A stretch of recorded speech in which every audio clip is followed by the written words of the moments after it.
So firstly, on behalf of the museum and all my colleagues here, thank you to our presenting sponsor Nordstrom for supporting the festival again this year. We couldn't do it without them. We also have incredible support and gratitude for KITV4 and the amazing Troy Gomez who made our trailer, which you will see shortly, so thank you to them as well. Of course, Kona Brewing Company, who keep us very well stocked for our opening activity. And Aqua Hospitality, who are a great year-round partner for the theatre, and they support all of our programs and have helped us to host some incredible guests this year, so thank you to Aqua Hospitality too. We also have some incredible community partners who help us get the word out to the community, so we're very grateful to them for their help. Firstly, the Bud Browne Film Archives, the wonderful Bud Browne Film Archives, who we're very, very honoured to call a community partner, and you'll find out a little bit more about them shortly. And then, of course, the Surfrider Foundation and also Oceanic Time Warner Cable. They all help us to get the word out, and we couldn't be more grateful, so please give us a round of applause for the community. The second giveaway this evening is a beautiful, incredibly beautiful handshake board by one of the festival's founders, Mr. Eric Walden. Anyone who bought a pass to the entire festival, they were entered into the draw because we want to recognize our dedicated attendees.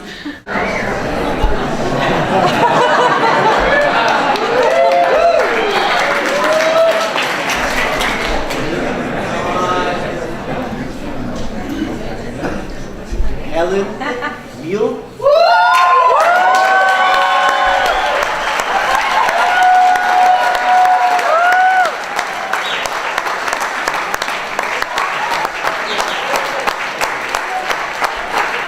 Anna Trent Moore has been an integral part of the festival here. Each year she selects an incredible classic surf film by surf film pioneer Bud Browne, and she lines up an amazing panel of guests, all surf luminaries who you will learn about in a moment.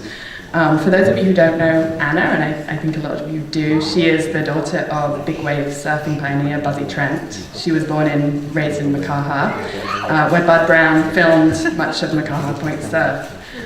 She'll always call Hawaii home, and we love it when she comes to every summer and comes back home. She lives now on the central coast of California, and she writes about her father's and Bud's people, and she also runs the incredible Bud Browne Film Archives, who we have to thank for this evening's film, Locked In. I would like to invite Anna to the stage to introduce Locked In and tell you just a bit about the panelists who will be speaking with after the film. Thank you guys for being here. Please welcome Anna Trent Moore. Also, of course, to Eric Walden, who shaped this incredible board. Eric and Jackie Walden, they were the ones to start up this festival 8 years ago with my amazing predecessor, Gina Caruso. And I think it was a good idea. So please join me in thanking them for having me. Thank you, Abbie. It is such a pleasure to be here at the Honolulu Surf Film Festival once again. I am very proud always to represent Bud Browne, his work, and his people. I always find it very fitting how the last 6 years we've been so honored to come and close the film festival that we end it somehow with where it all began, and that is with Bud Browne. Because if you want to talk about the beginning of the surf film genre, you must talk about Bud Browne. I suspect many of you here know who he is, and that's perhaps why you're here. But if you don't, Bud Browne was an extraordinary man who took a leap of faith at the age of 41 and decided to quit the career of a teacher to invent the career of the surf filmmaker. Tonight, you're going to see Locked In, which is actually his last film that he made in what I call the golden period. After Locked In, he took a hiatus and he made his Tahiti film and then re-emerged to make going surfing. So tonight you'll see a very special film, which was his last film that he made from the golden period. I've always felt that Bud Browne gave the best of himself to Hawaii. and that is why I'm always very proud to return him here. He has quite a large collection of film that encompasses the modern time of big wave surfing through the shortboard evolution. And I would honestly say that about 3/4 of that collection is of Hawaii. I'd also like to acknowledge our special panel that will be giving a Q&A at the end of the film, and that is Mr. Peter Cole,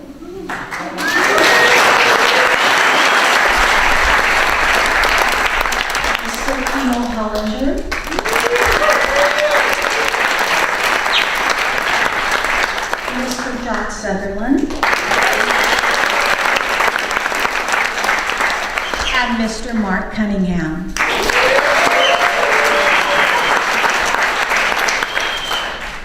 I'd also like to acknowledge some special guests that are sitting with us in the audience, and I hope during the Q&A they'll also field some question and feel free to share as well. Mr. Randy Rurick.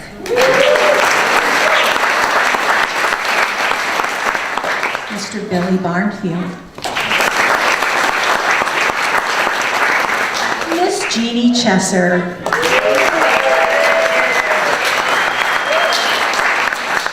Mr. Lee Waidu.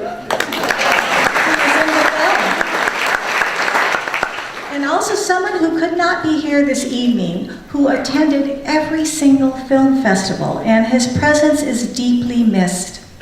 But he is represented by his daughter and handsome grandson, Miss Raina Gray and Mr. Titus, grandson of Ricky. So tonight, it is my honor to present another Bud Browne classic, Locked In, at the Honolulu Surf Museum Festival. Enjoy the show.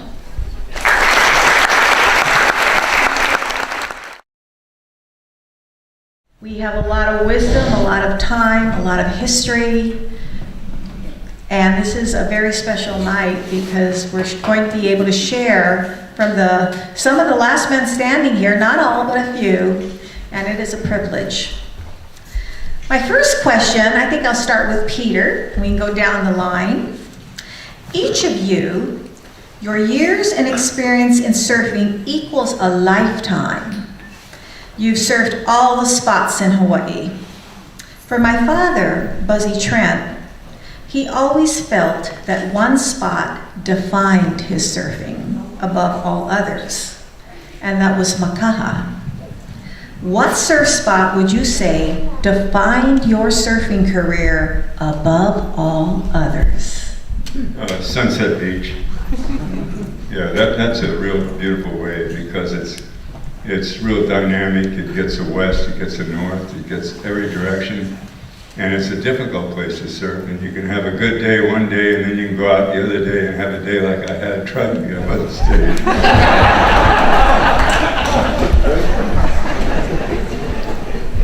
Well, that's the most embarrassing thing I've ever gone through. Kimo, how about you? I surfed Big Makaha with your dad in 1958. And the wipeouts were so bad,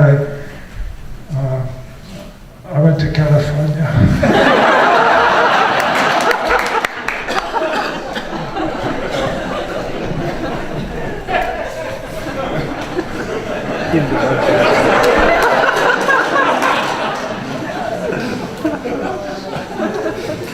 And Jocko? Or are we still? Favorite surf spot? Yeah, what spot do you think defined your surf career above all others, if you have one? Career? Or life? Nowadays, you can make millions of dollars off of surfing, so I've been told. But it's nice to have been part of surfing when contests were still a matter of friendship, you know, and testing each other's abilities, and there wasn't so much of a commercial aspect in there. Even though we were in the period when you could actually make some money off of surfing. There was still a feeling that surfing in contests with your peers and in bigger waves especially was something that was not only challenging but satisfying to see, you know, your friends get good waves. It's almost, it's a truism that in surfing that you get very nearly as good a feeling from watching your friends get a good wave as experiencing it yourself. It's like Jerry Lopez said in his introduction to John Severson's book that was being signed over here a few days back, that this is kind of in reference to the older days when the Surfer magazine would come out, that only a surfer knows the feeling, but that surfing transcends that feeling, and people that don't surf can actually partake of that feeling. But I guess I'm getting away from the subject here. but a favorite wave down the North Shore, because there's so many good waves, as Peter and Kimono and Mark too, that you can have a user-friendly day at a very mean place like Pipeline, and you can have a really good time, a really good day. But there's waves that are consistent, like Laniakea, and that wave, as far as length of ride and evenness of form, I would say that was one of my most enjoyable waves to ride, Laniakea, yes. So your answer is?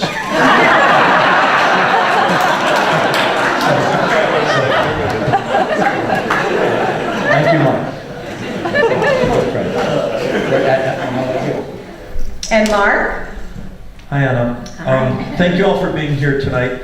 How about a big round of applause for Abbie and the whole Honolulu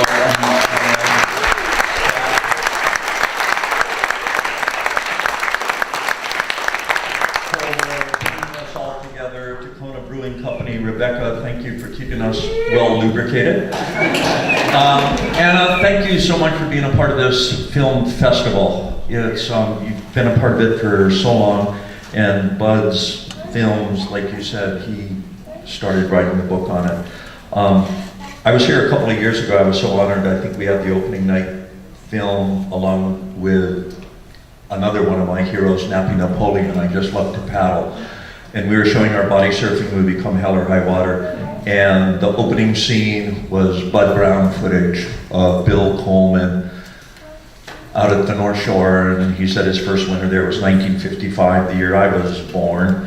And this film was 1964, 50 years ago, and you guys were living it and riding it and having so much fun, and I'm just kind of like riding on the shoulders of giants here. So my answer is Pipeline.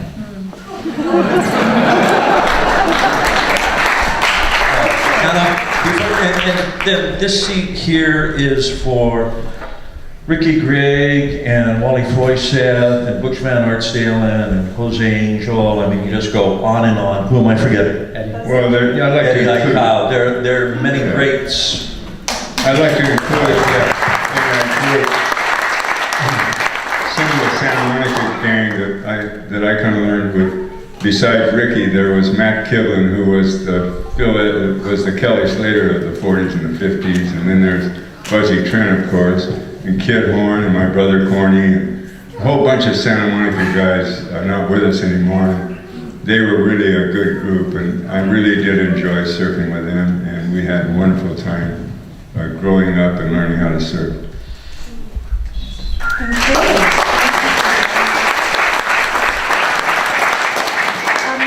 Another question I'm curious about. Ricky Grigg could pinpoint the exact moment in time that lifelong love for surfing began. When did surfing capture you? Well, actually, for me, it was probably in Santa Monica, going straight off at Sereno Beach with a paddleboard in 1943, when Buzzy and Matt Kivlin and Buzzy Trent and Kid Horn started Corny and I, my twin brother and I, surfing. And then probably really getting into it fairly thick and really enjoying it was in 1944 and 1945 at Malibu. And we had wonderful times. And there's nothing that beats surfing, in my opinion. the camaraderie you have in the water with the people you know, and the beauty of the surf, the beauty of the lineup, and the beauty of the waves. There's just nothing that beats it. Kimo? It was so nice to come here and watch the movie and see all the guys that I came up with. A lot of them are no longer here. Life is a miracle, and the second miracle was getting to be a surfer.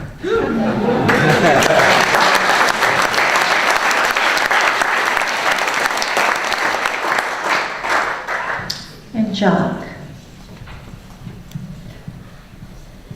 Well, my dad was a surfer before me, and he brought us over here when I was about 4 or 5 years old. And I think he pushed me into a couple of small waves, maybe on his old balsa board in a small surf town called Surfside, in between Seal Beach and Huntington, south of Los Angeles. But probably riding his big balsa board at the old Barbers Point Naval Air Station, which is where my mom had a job in special services. So probably that was the time when I was like 8 years old or so that it first became a real important part of my life. Yeah. And Mark? The question again, Anna? When was the book set? When did surfing capture you? I would say in the early 60s when my mom and dad used to take us to the Elks Club at Waikiki next to the outrigger there. And I used to ride styrofoam surfboards kind of off to the left there inside tongs and hotels and check out the macho lifeguard at the pool and be in awe of that. But I was so lucky to grow up here in Hawaii and have the warm water year round. And so the book was set early on. Okay, the next question I'm curious about. Buzzy Trent's favorite surfboard above all others he called Excalibur. It was his brewer gun that he felt invincible on. Is there a particular surfboard that was your crown jewel above all others? Peter? Well, that's probably the one that I had a board that was really good at Waimea and was lousy at Sunset, and then I'd have a board that was real good at Sunset and lousy at Waimea, so difficult to say, but probably the best board I ever had for riding Waimea was a brewer had made me, through Hobie, they gave me the board actually, it was a good deal.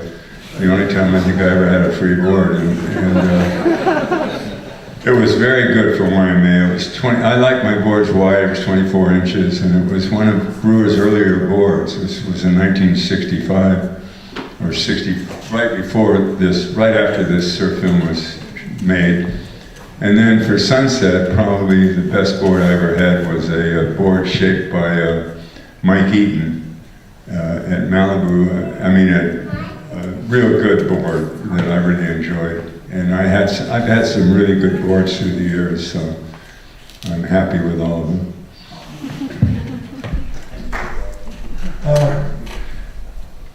My father and my uncles were all surfers. The Hollanders came from Kapaholo, and my grandmother had a hollowed out log that when those guys were to come home, she had a big piece of wood, and then she pounded the log, and then they'd come home. But anyway, my Uncle John taught me how to surf, and I totaled his board.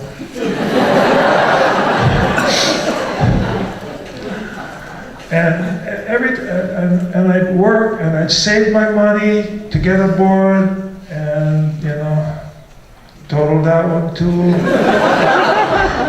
That's how it went in my surfing career.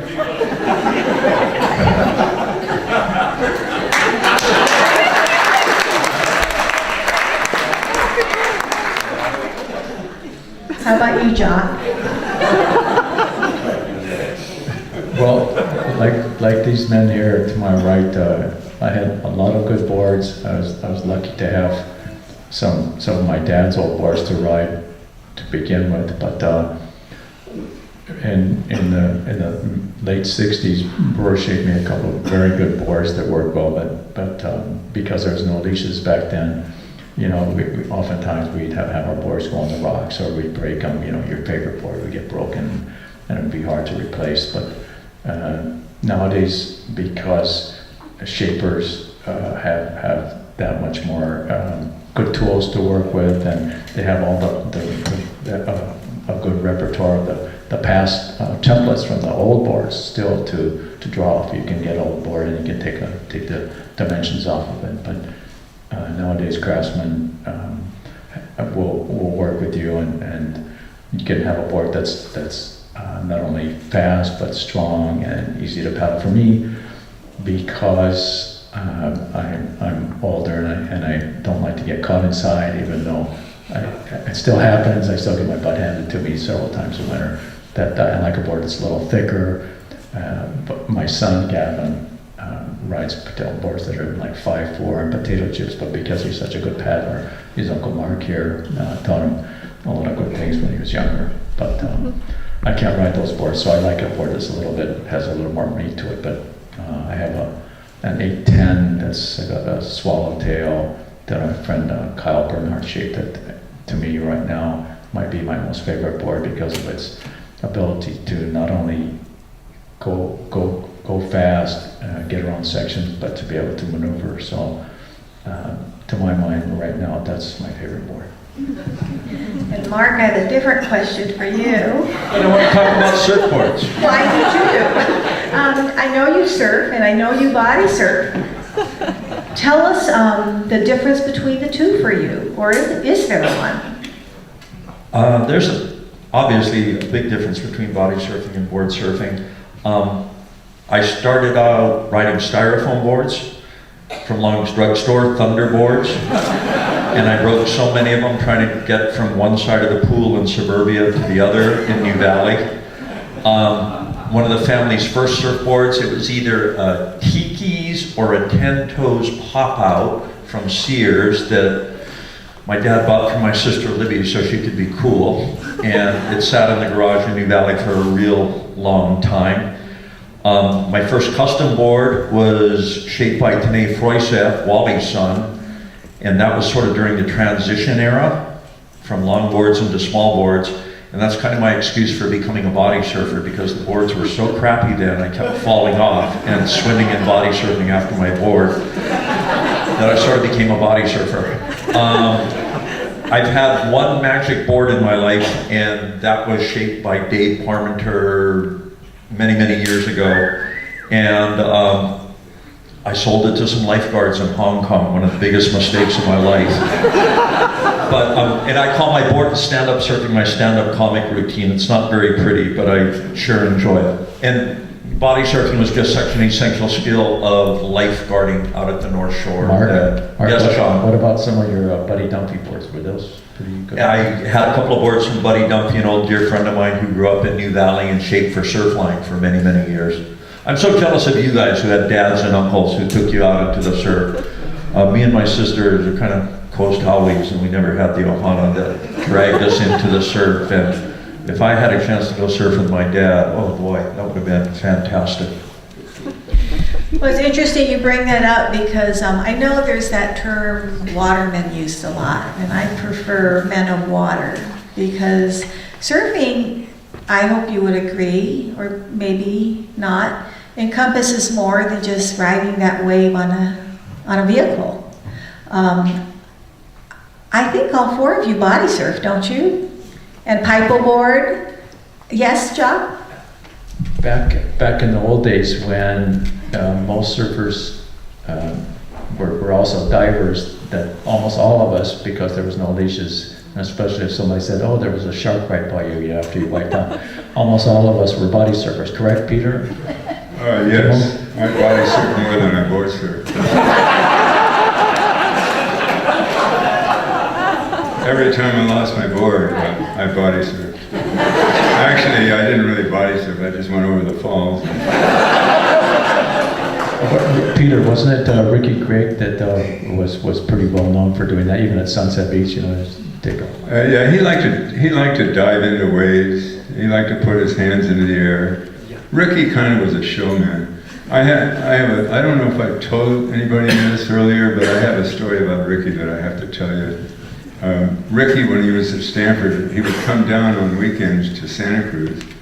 And he came down one time with a girl, and Ricky was kind of like to show off, and he was dancing around on the cliffs right above Santa Cruz, and right above Steamer Lane. There's these cliffs, you know, they drop up about 20 feet.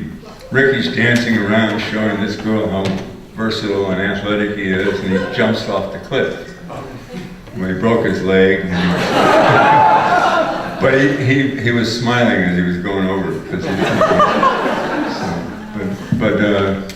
yeah, Ricky used to dive into waves body surfing. Yeah. Jose, can you tell us about Peter, can you tell us about what Jose would used to do, like swim out a pipe, you know, and... Oh yeah, Jose, there was a real man. That guy was just a terror. He would dive 100 feet, free diving 100 feet. He would stay down forever. He was a good waterman, and he was stronger than an ox, and he would body surf just like all of us. We didn't have leashes, so every time we wiped out, we body surfed. And Peter, is that true that he actually, like at Waimea on that cannonball wipe out, he would do? Oh yeah, he loved to he loved to do these somersaults on the inside on these wipeouts that he'd get. And one of the best waves I ever rode there was on his outside when he did this, and it was on film. And I didn't even stay in the film more than 2 seconds as they shot up because they were focusing on Jose going over the falls and doing somersaults, and I never forgave him for that. Okay, one more question and then I'll open it out to the house. We all build on the shoulders of those before us, and on and on and on it goes. Who did you look up to as a role model that inspired you? Well, your dad was one that really inspired me, and your dad's close friend, Kit Horn, and Matt Kilvin, who were all Santa Monica surfers. That was a threesome of surfers that were really good back in the 40s and 50s, and I really looked up to those guys, and I'll miss them.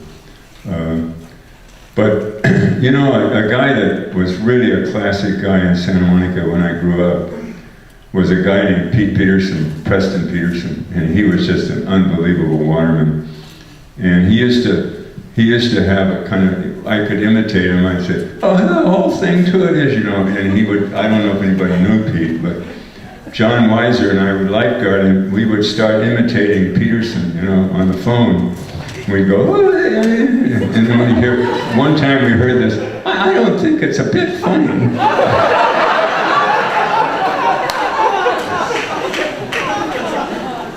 Chemo? My Uncle John, Uncle Wally, and I just want to tell you folks that I had a bad drinking problem, you know, and when I see Pop Hemmings and Anna's father and Uncle Saul, I call when I see them, they tell me, you know, to straighten out. And I'd like to tell you folks that I've been dry for 30 years.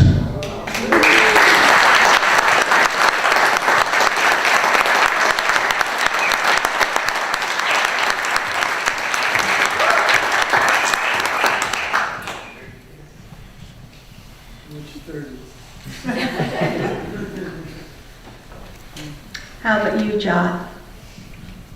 Well, like Peter and like Chemo, there was always a few people before us, and Jeff Hackman got me into the Duke Honolulu Corporation, so I actually got to meet Duke and talk with him personally, and even do a little traveling, and it was very much my honor to have been part of his contest when he was still alive, even though Chemo McVeigh kind of was a little heavy-handed sometimes with the managerialship, but because Duke was a beach boy, he wanted to, have fun, and sometimes fun didn't equate directly with the business side of the company. But, Chemo tried to do well for Duke. I want to give Chemo credit there. But when I was first starting to surf waves that were over 6 feet, there was people in the lineup like Chemo and Peter and Jose and Buzzy and Greg, and to even have worked for people like Greg and Bing Copeland, people like this on the West Coast was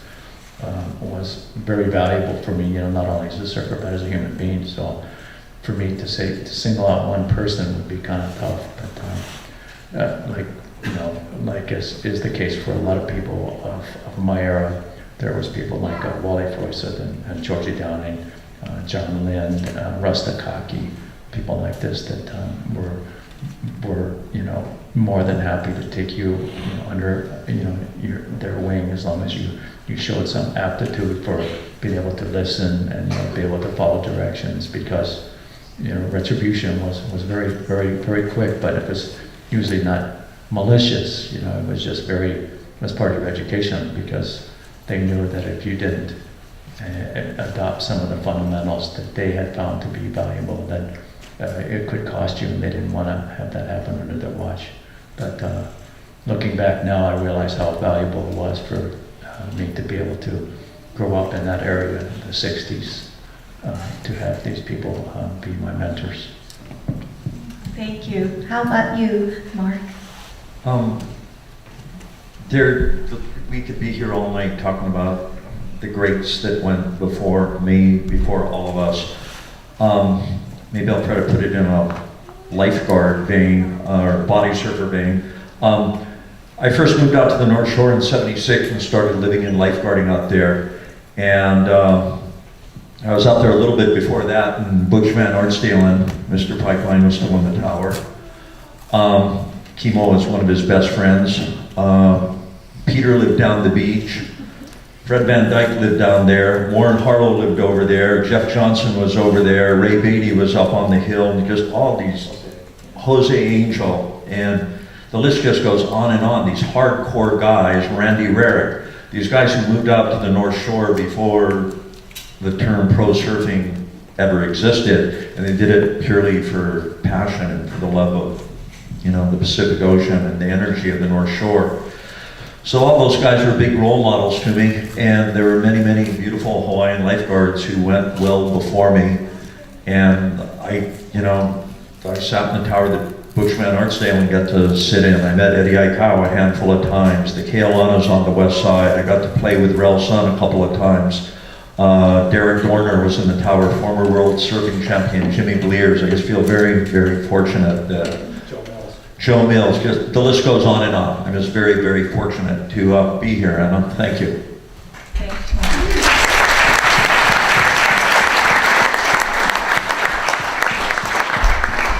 Okay, at this time, I'd like to open it up to the house. If you have any questions, this is a good time.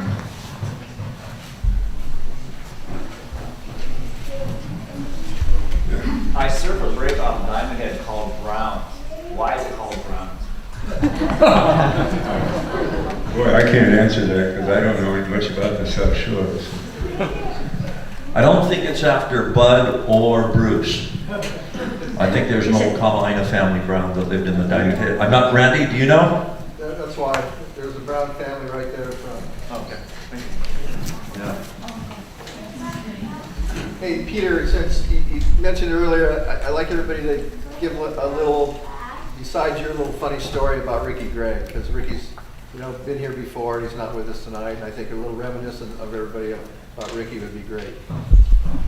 Well, Ricky Gregg was a classic individual who probably has done as much in the water and outside the water. He's a real professional in the field of oceanography, and he's done some really amazing things, both in his field in his PhD work and his professor at the University of Hawaii, and then also in the water and surfing.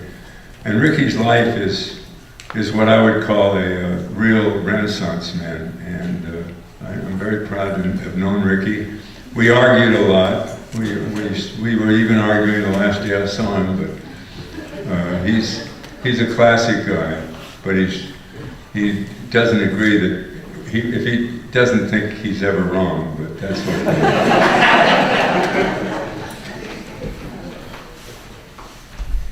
Well, Ricky never gave me one wave.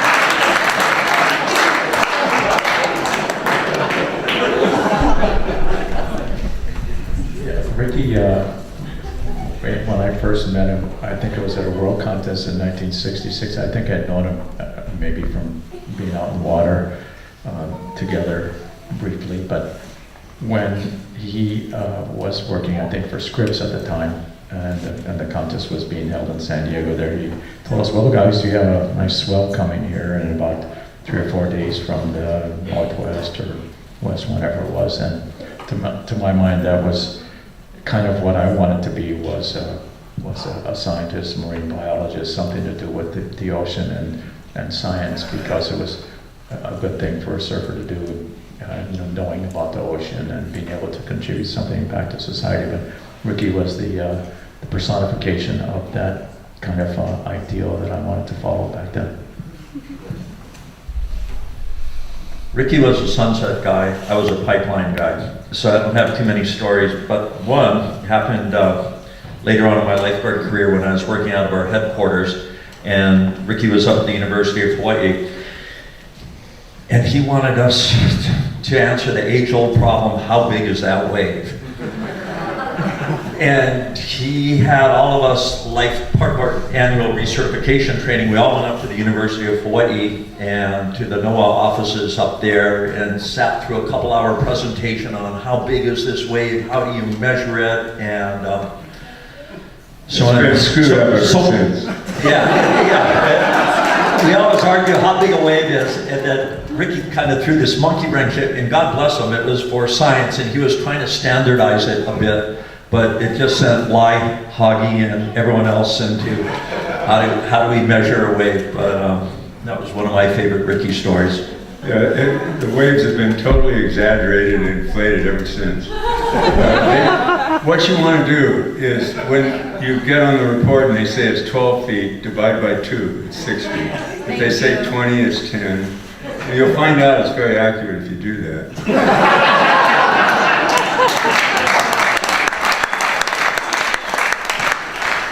All right, are there any more questions? Oh, over there. How many boards have you think you snapped before? Oh, I can't even count how many. The thing that really upsets me is a few of the boards that I broke and just took the dump. If I had just put them together, I had a Simmons concave, and I had all these boards. If I just put them together, I could have made a fortune in these auctions that they have.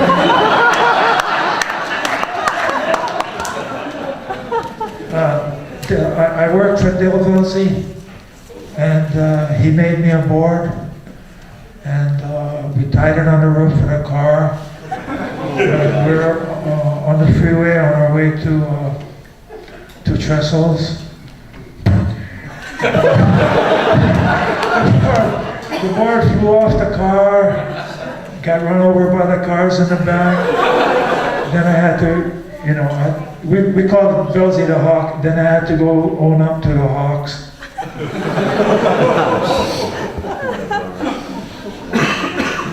This is what happens when you get enthusiastic about getting to the place you want to go without, following through. Everything's just a high stoke, a fever pitch. Oh, the surf is real good, and just forget that one minor little item about strapping. I've done it myself, but it's easier nowadays, you know, with some of the lighter glass jobs and the thinner boards, but a wave has got so much power that it can dislocate your leg, your arm, you know, it can break your neck, but breaking boards is not that tough to do with the PSI of the waves that are there. It's real disconcerting, of course, to come up from the wave, or you can actually hear it underneath. If you're ever paddling out, you always want to get your board sideways, because if you try to push it straight through, it's a very bad feeling to hear that particular noise. How many times have you heard that? Two or three times. I don't know if I've ever broken a board. I'm a big pussy when it comes to big waves, and I'd much rather have my fins on. My girlfriend Katie once ran over a Surf Tech board in the garage, and it didn't break, and I cleaned it up and I returned it to Steve Cranston. But anyway, any other questions out there? In the back. Another question about Bud Browne. I was looking at the high-rises on my drive in here, and I heard that he was a construction worker in the 60s. Yes. When a lot of them were going up. And I wonder if anyone's got an observation about that. Oh yeah, that Buzzy Trent used to work for Dillingham, you know, Hawaii, and he also did a lot of construction.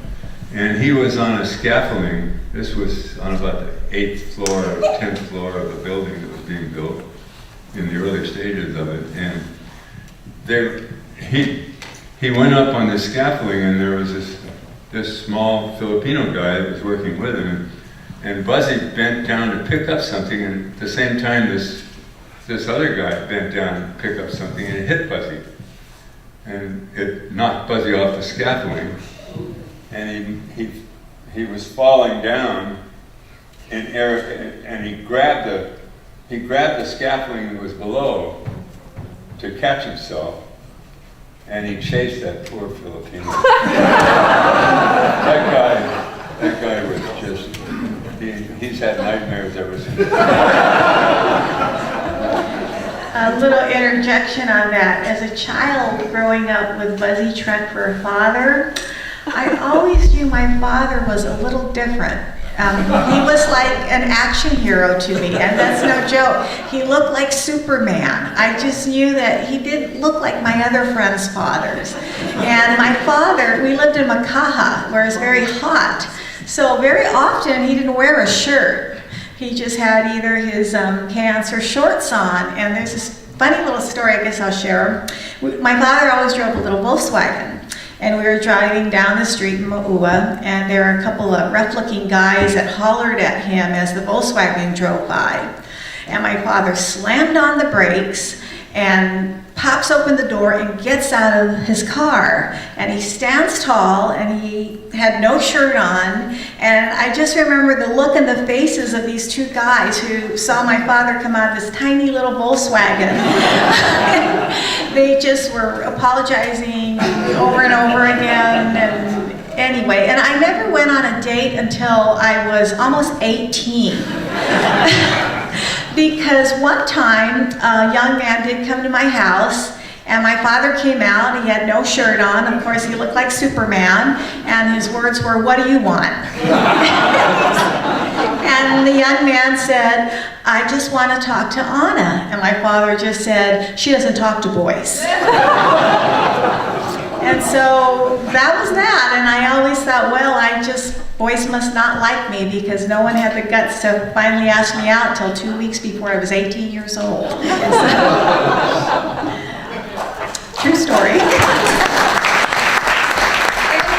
I want to thank, once again, amazing Abbie Algar, her assistant Taylor, the Honolulu Museum of Art, the Honolulu Surf Film Festival. You are all so lucky to have this every single year. I'm just thrilled to always be among the walls of this place. There are many, many happy memories I have since childhood at the Honolulu Museum of Art, formerly the Academy of Arts. This is a blessed place, my most favorite museum in the world, being with the most amazing people at this festival. I can scarcely believe it. Every year I get to do this. And thank you all for being here. And thank you, all 4 of you up here, and all of you that are sitting there. Mahalo.